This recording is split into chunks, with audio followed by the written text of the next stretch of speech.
গাজার মালিকানা নিতে যুক্তরাষ্ট্র প্রতিশ্রুতিবদ্ধ বললেন ট্রাম্প।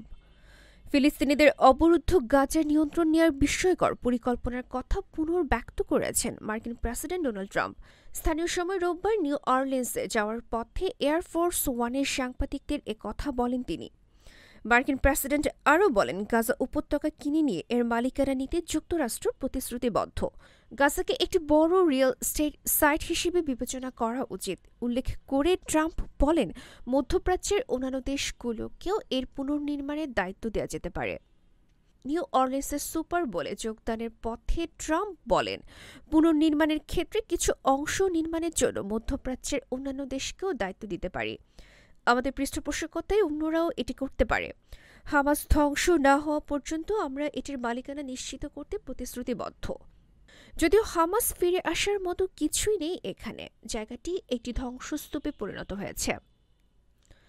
ট্রাম্পের দাবি, ফিলিস্তিনি কর্তৃপক্ষ এবং আন্তর্জাতিক সম্প্রদায়ের তীব্র প্রতিক্রিয়া সত্ত্বেও তার প্রস্তাব বাস্তবায়নের পথে বাস্তুচ্যুত ফিলিস্তিনিরা গাজায় ফিরে যেতে চাইবে না।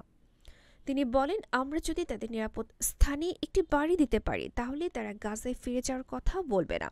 তারা গাজায় ফিরে যেতে চায় কারণ তাদের কাছে কোনো বিকল্প নেই।